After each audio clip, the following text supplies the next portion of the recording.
Welcome to Life Esteem. Welcome to Life Esteem again. Always great to have you as a viewer. Hey, today we're going to talk about the Police Athletic League here in Harrisburg with Officer Jennie Jenkins, who's the president of the Police Athletic League. I'm really glad to have you on the show. Thank you. All right. Yes. You know, I grew up in Powell. I mean, back in the day, it used to be back on 3rd Street, and Mr. Robbie Lewis and that, you know, so all of a sudden then it went away. We're like, wait a minute, but it's back. Tell us about the Police Athletic League. Yeah. Yes, we came back last year. Our very first program was last January. Since then, we're completed a full year circle, and we are 3 times larger in activities. Wow. We started with 1 school, now we're in 3 schools. And we have about 60 to 80 youth in each one. Wow. And we vary the activities. We try to keep it focused on mentoring and giving them. It's a crime. Well, PAL over the years has grown to be much more than just athletics. Yeah. So the actual mission of the Police Athletic League is to enhance the relationship with the police officers and the youth. Yeah. And we become the role models that we used to be. And then secondly, it's a crime prevention tool. Yeah. So we take the opportunity that we're with them, the youth, and work on anti-gun issues, gang issues, drug and alcohol. We hit a lot of topics. On top of that, they are very comfortable in dealing with us because we also have community members that volunteer. So it's a joint effort. So I can keep going on. Oh, please do. It's great stuff. It sounds really exciting. I'm glad that you talked about that you're more than just athletics now. What are the kinds of things do you do with the young people to keep them engaged and coming out and participating in this opportunity with you? Well, we have most of the activities are fun, engaging activities. Good. But while they're there is when we take the opportunity to do the other things. They just don't know what's happening. Yes, Right. But we had, over the summertime, we had a portable skate park where we took it to 5 different hot spots in the city where our goal was to chase out the criminal element and replace it with something positive so that those kids in those neighborhoods were, at least for that time frame, can have peace. And they really enjoyed it. And they learned a new sport. We had people there training them how to skateboard and so forth. So, yeah, so we did that. We also have, during the PAL Rec Nights, which is on Friday night, every Friday, we have nutrition piece. We have a female curriculum called Positive Images. Nice. And this is just geared towards female issues and how to become a lady, your self-esteem, growing up to be a woman. There's 23 topics that you go through. We're in the middle of developing our male curriculum so we can have, or our teenage or our youth side for the males. But there's been dance groups. There's, there's just all kinds of things that come up. But there's, like I said, there's a nutrition piece coming in soon. They've been going to do a pilot program with that. And we've brought in people to introduce boxing. We've brought in people to introduce, try to see what the kids are attracted to. And so back in the day when I was growing up, boxing was it. I mean, that was a big thing. They actually used to televise some of that stuff on TV, to do boxing matches and stuff. That was big time stuff. But I'm glad to hear that you really expanded now in terms of what you're offering. So how does it work? Because I heard you say Friday nights. Every Friday night you're at various schools. What other times of the week do you operate? Our primary night is Friday nights. Okay. We have them every Friday, and throughout the week we have a soccer program in the spring and the fall. And they're there 2 to 3 days a week just doing soccer. Again, that is, we take that opportunity to bench them and give them mentoring topics and so forth. So it's not, they just don't come to soccer. There's also a nutrition piece. So as they're playing soccer, they're learning about fruits and vegetables. So we'll use the goals as one size the vegetables and one size the fruits, or anything like that. We've brought the National Guard in to do team building while they're out in the field. Right. So again, the activity is the draw in, but once they get there, we are feeding them something for their soul. That's good. Are the parents coming out? Yes, we've had a good turnout for the parents in the soccer program. The baseball, we have a team in Mosef, and this year we're considering a flag football. Ooh, Yeah, so in the south side of Harrisburg. cool. That's real good. I asked if the parents are coming out, and we know that that's a critical element in terms of that. Is there a cost to your program? No, most of it is all free. The Okay. soccer program is the only thing that they pay for because of the uniforms and the coaches and so forth, but it's at a minimal cost. Sure. I know a lot of times people we get on parents and say parents should be more involved. But oftentimes when things cost, parents will scrap these days, unfortunately, even though that's not an excuse for involvement, but oftentimes that becomes a barrier, at least a perceived barrier. Well, I don't think I can get my kids involved in this because of that, because of this. So this is basically a free program. Yes. Especially on Friday nights. Yes. And for parents who did not know about this, they know about it now. Yes. Right? And so how do they get involved? Do they just show up to the site and just come in and start? Yes, they can just come in, and we have a registration form that they can fill out, and their parents have to sign it. We also have a website, harrisburgpal.org. They can also register on there. It's pretty simple. Good. Just show up. Just show up and get involved. Just show up. Well, it's interesting, too. I think this whole way that the Harrisburg Police, but other police, I guess, departments across the country have something similar. Oh, that they yes. do. This is a national organization. Okay. It's a nonprofit organization, and there's over 430 PALs in the country. Wow. Oh, yeah.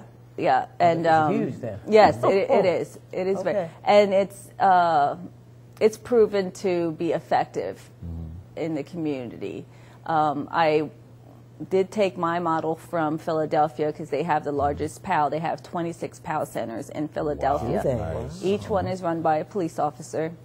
And, people question whether it's effective, not effective, or so forth. Well, they had a PAL center in a church. The situation didn't work out. The PAL had to be pulled out of that church. The crime in that area rose. Wow. About As a result of that. about 20% in the juvenile crime rate just during moving that that time that they had left the area. And just gives you an example of if they're not there, then where are they Yeah, that's right. during those peak times? Exactly.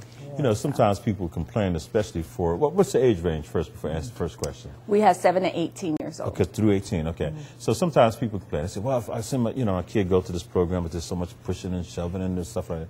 How is it in your programs? I mean, are they monitored, or do you have staff that says, no, that behavior's not right here? Yes, we we do have staff, and I carefully choose the staff that I have. We're constantly meeting to go over things of that nature. I will always go in and bench everybody and have that conversation with them. And I don't tell them that what they have to do, just don't cuss or don't hit on each other. I don't just lay out the rules like that. I explain to them why I'm asking you to do this. I'm a police officer. Do you realize that I deal with people hitting each other every day? And, they grow up to be in domestic issues. They grow up to hit on other people. They get charged with assault charges. And if you don't control yourself now, you could possibly grow up to be one of these type of people. And sure enough, I said this to one of the schools, and last week, they just rough play. They're not doing it in a bad way. They just are just being boys. But then I benched them up and go over again. I said, does anybody remember what I said and why I said why I'm very strong on the fact of not hand playing? Yes. You deal with this issue every day while you're at work. So they do remember, and it's just, it's always about how you present something. I talk to them about cussing or anything like that, and I give them an example. People judge you by the way you speak and who you are. would you respect me if I was running around cussing at you? About that. And it just, they can understand it a lot better, and they remember. So we do work on the behavior. Good stuff. That's yeah, great. that is great. Yeah. Now, prior to PAL, coming back and moving on, and you're a police officer, how long have you been with the police force? I've been with the police department for 8 years. 8 years, okay. Yes. And was there a certain area that you were involved in prior to PAL? I mean, not just... Oh, yes. I've been in, patrol. I've also been a housing officer. I was that for about 1.5 to 2 years. Weed and seed officer, which is where I came into being the community policing officer. Okay.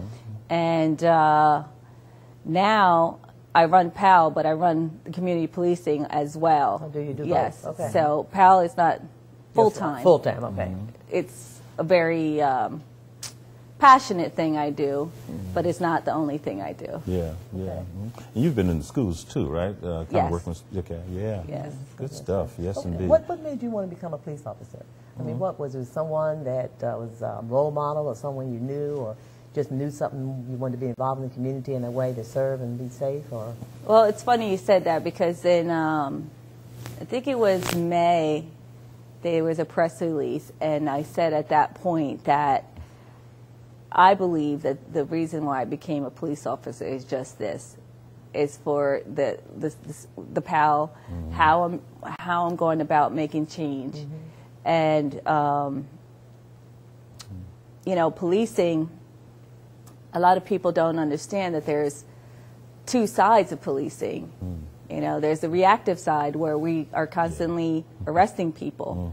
But at some point you got to say, something's got to give. And you got to look at it from the front end and try to prevent the crime. And that's where I've taken a stand that I'm going to try this prevention piece. And the reward is much greater than just arresting people. You can see the difference. I don't have my kids, I don't see them committing crime. I see their minds changing. I see, even the way when we first came in, they looked at us kind of like, what are you doing here? Right. And now they're just like, Officer Jenkins, so when I first came into policing and I was doing interviews, they always ask you why you want to be a police officer and so forth, and everybody always says to be a role model, and it was true. I did want to be a role model, but I knew I had something additional to give to the youth. I am Latina. I was raised by a single mother. I came from a city environment with not much money or anything like that. So I knew that there was something that I can give back to the community in this role with that added piece of law enforcement. I knew that I could really expand what I can give as an average citizen. Fantastic. That's wonderful. Now, we had a guest on, Lavelle Muhammad, and you said, hey, you guys knew each other and everything, right? Oh, yes. And so you also made a comment that you went to college together. So you went to Immaculata? Or? No, we were at E-Town together. E-Town, okay, wonderful. Oh, okay. Yes, indeed. Yes, yes. How important do you think education is in terms of the broader scheme of things? I mean, you see these kids all the time. You see them in school. You see them when, the play, the whole 9 yards. How does that education factor in? Education is the most common denominator in the criminal system. Okay. The people that are involved in crime have a low level of education. And this isn't coming from me. This is coming from studies and statistics that show it. So sometimes I just get stunned by how people don't understand how we can reduce crime. Yeah. It is so obvious. Beef up your education system. Put more tools out there to be crime prevention tools. Go back to what we used to be like as a society. Okay. Take your children and give them a foundation in church or whatever your belief is. Give them something to believe in. And there is no way that I can see not even just 25% better society. Yeah. The things are so obvious, but we sit around and we try to come up with these difficult strategies when it's so simple. Absolutely. That's why the mentoring programs, I think, really can just help move that forth, because I remember back, I mean, way before my time, I'm talking about even my parents and before, where young people at a very young age were part of apprenticeship programs, working alongside folks that were, you know, experts in the fields, and it gave them something to really put themselves around. And then knowing the faith piece of that too being involved. And the mentoring, working alongside people that you may have similar interests, or even determine this isn't what you're interested in, but you go and get involved and determine and find out. Because what happens a lot of times, I think a lot of money is spent for a lot of young people, especially in college, and they realize and recognize at some point, this is not what I really want to do. And I need to have had some discovery or some way to work alongside one. So even young people seeing you as a police officer have a better appreciation. It's not just about the reactive side. Right. You know, you do have the opportunity to serve and to be working alongside each other. Right.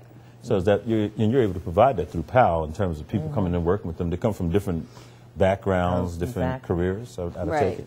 Right. It's an avenue for many. I believe that people in general want to help and they want to do good, but they need avenues. They need avenues. Yeah. And this is just another avenue for those who want to come in and help and try to change the youth. You know, you mentioned pretty good numbers. You said you have 60 to 80, you know, students in each one of those sites. But the reality is, and all facilities have to deal with this, there's so many kids who are on the outside who never even venture in. And how do we, you know, I know there's no magic wand here, but how do we entice them, get them more excited to get off those street corners and come to these because people always say, there's nothing good happening for our youth in Harrisburg. Yes, there is. Pow. You know, the police athletic league is good. And a lot of kids are taking advantage of it. But there's still a lot of kids out there who never seem to find their way. Does that frustrate you sometimes when you see these young people who just won't enter into these opportunities that are presented to them? Well, yes. I do believe that it's a lot more difficult as they get to a certain age. And this is why we are trying to focus on them before they get to that age. And recently I went in and talked to the students at Food School, and it was right after there was a shooting incident out there that was pretty scary. It was, so I had went in and I visit each class separately and spoke to them. And for me, it was more of a opportunity to show them what the lifestyle will take you to, on top of, you know, addressing some of the fears that they might have had and questions that they had. Just giving them a respect as a child to give them some answers instead of getting answers from people on the street that don't really know what they're talking about either. That's right. But as a police officer, I know that I've established a relationship with each one of those children, and they're going to remember me for a very long time just for that. But we need to be doing this on a regular basis. When I was growing up, I remember assemblies constantly. Yes. I remember things constantly being put in my face of doing things right and anti-drugs and littering and all types of things. So I think we need to be in the schools, in places that we know that those kids are going to be. They're not committing crime at 7, 8, 9 years old yet, hopefully. So we should seize those opportunities to keep giving them positive influence. And I think it does matter. No matter what their home life is, I think that all we can do is teach them give them the seeds. That's right. And then once we plant the seed, we can only hope that it flourishes over time. And I heard you mention Foos. Did I also hear Downey in there as a site? Yes, Downey and Camp Curtin. And Camp Curtin. So those are the 3 sites now. Okay. Are you thinking about maybe expanding to other sites at this point, or are those pretty consistent, constant? Probably for this year, we're going to stay with those 3. Since PAL is in its first year, I really want to work on structure, structure on the board of directors, make that a lot stronger. Because my goal would be, is the end goal. And that would be that if I was to not be here tomorrow, PAL would not fall apart again. Okay. And if we have a strong enough structure, that can happen. The business will keep rolling. The organization will keep rolling. So that's what I would like it to be, where you can just hire someone to come in and run it, but everything is functioning. Fantastic. And so that's what I want to do this year, so I won't be adding on any more to PAL until we get that foundation. Because when I think about it, actually, you're covering the south side, you're covering sort of the middle area with Downey, and then you come uptown, Curtin, so you're pretty much covering the city. Right. Yeah, right. so, you know. Yes. Yeah. Probably uphill, the upper, Yeah. going closer, the Allison Hill. Yeah, we consider doing Roland, and that will probably be our next stop. One. Yeah. But you know, as far as volunteers and staffing and everything that goes into an evening, you know, I don't think we can carry it any more than what we're doing right now. Yes. So you currently have 5 staff, five paid staff? No, we have about Three. three, and then we have some very strong volunteers that constantly come with us wherever we go. And then what we do is take the older ones, you know, the ones that are turning like 17 and 18. Yes. We take them aside and begin to put them in that leadership role. Good. And let them know what their responsibilities are as you become an adult. And they actually take that. You can see almost immediately they switch from being the kid to being the leader and try to get the younger ones settled up. And I'm working with a group at John Harris, and I'm training them up. So they've been coming down and volunteering. So That's good. That's wonderful. Yeah, it's nice. That is good. Yeah, there are people out there who may say to themselves, I might want to be a volunteer, you know. Is there a process to go through? Because I know everybody's concerned about clearances these days and stuff like that. So what is the process to become a volunteer with PAL? Yes, we have a clearance. You have to go through the child clearance, and we also have, you have to have an interview with me and check your background out, and then we move forward from there. I take it you're the only one that carries a gun, am I right? So no, that's out. Let's do volunteers. We have a lot of other officers that volunteer, and we have other departments, because PAL is Dauphin County-wide. We're hoping that other departments will have PALs in their districts as we grow. So that's why we made it a Dauphin County-wide effort. Oh, okay. I didn't. Now, I'm glad you said that because I kept concentrating Harrisburg. This is it, actually Dauphin County. So then are other police departments involved as well? Yes, Oh, yes. good. We have Sweater Township, Susquehanna Township, Capitol Police. We've had the Sheriff Department come in, probation. Oh, wow.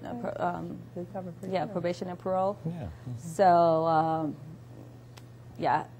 And what are some of the community organizations that are constantly involved, you know, like the 501c3s out there that might come in and lend a hand to PAL? Well, we have J.T. Dorsey Foundation, which is an urban collaborative. It's a soccer foundation. They help with the actual running of the soccer program. We have Loop, which is Anthony Burnett. He's left out. I forget what the last two things are, but it basically, he works with the youth that don't make it on that basketball team, which, I mean, that's key right there. That's right. That's key right there. So, we, I see, off the top of my head, I'm trying to come up with a couple of the organizations that we work Those with. are good ones. MOSEF. And we try to work with anybody who wants to collaborate, because the way I see it is, there isn't enough programs around. There's 48,000 people in Harrisburg. I can only imagine how many of them are the youth.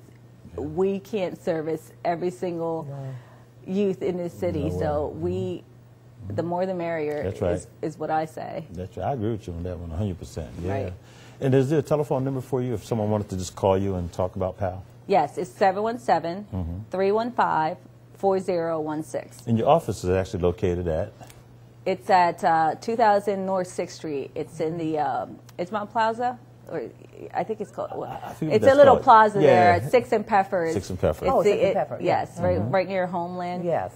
We have the community policing Okay, station right there, there. and that's also the PAL headquarters. Oh, okay. Okay. So you can come in there during the daytime. We're usually always there. Now, no, you actually under, I mean, obviously you're a police officer, so you work with, was it Chief Ritter? Yes. And then, so do they actually have hands-on and you have to answer to the department here, or is it kind of set aside? Because you said it's a 501c3. Right. Yeah. It is set aside. I do report to Chief Ritter directly. Captain Oates is our patrol captain. Okay. She's directly involved as the vice president of the PAL. So the department knows everything that's going on, and Mayor Thompson as well. Okay. Yeah. Good stuff. Great stuff. Yeah. And kids coming in, they don't have to get no special insurance or anything like that. They can just show up and become a part of the program. Is that right? Right. Okay. Right. Yeah. Is there paperwork involved? I'm sure in regard to their parents have to sign for permission? Yes, they do. There's a registration form that we Okay. fill out that All right. Yeah. it gives waivers and that Exactly. kind of thing. Okay. And that's an important question because I was just surprised, and I guess it shouldn't have been, that there were actually parents out there who, I'm just thinking about the organizations, and they were so intimidated by the paperwork or the process, and so they just never stepped forward. But the young people actually want to be involved. But they, you know, you have to have the parents' permission, I guess, you know, to do that. And so sometimes they just didn't bother. And so I'm like, why are you in this corner and not opening that great program? Right. You know, so it's no real mystery to it all. And that's what I want to make sure that the audience hears. That, Well, that's the success, I believe, with PAL, that it is free and the door is open. Yeah. You know, so if someone didn't pay their registration fee that week or month, you know, the child doesn't have to, you know, suffer. They can they can come in. Come right on in. By the way, the hours, we mentioned Friday nights are your big, you know, sort of like your main, what are the hours from what to what on a Friday night? On a Friday night is 6 to 9. 6 to 9, Yes. okay. On good. Saturday nights we have a midnight basketball. Oh, And okay. that is for older teens, for 14 to 18. And we're at St. Francis on Saturday nights. Oh, okay. Because I think they were doing something at Camp Curtin Y also, weren't they? Yes. Sort of midnight basketball. So you're the St. Francis site, though. All right. Right. How's that going? Oh, it's last week at 8 o'clock, they were standing out in front waiting for the doors to open. Oh, my goodness. It's supposed to start at 9. Right, Yeah. right. But they were They're ready ready. and waiting at 8 o'clock. So it just shows you how they're hungry to Sure. do something Yeah. positive. And it's Okay. indoors, so in the wintertime, it's even better that they're not sitting at home playing video games. doubt that. They're playing at It's the- healthy, too, exercise. It's healthy. Yeah. Yep. We actually ran out of time. So Okay. unfortunately, we had to stop. But this was a great conversation, and I sure hope more people get involved in PAL. Yes. I sure hope we can do our part to, Yes, you know, absolutely. lend our voices or, you know, help out any way we can. I hope that you'll continue to support the Police Athletic League. Officer Jennie Jenkins is looking for you. She want to make sure that you come up and get involved. It's a great program. It's been around for a long time. Glad to see it back. Officer Jenkins, thanks so much. Thank And you. thank you for watching Life Esteem. See you next time. Goodbye.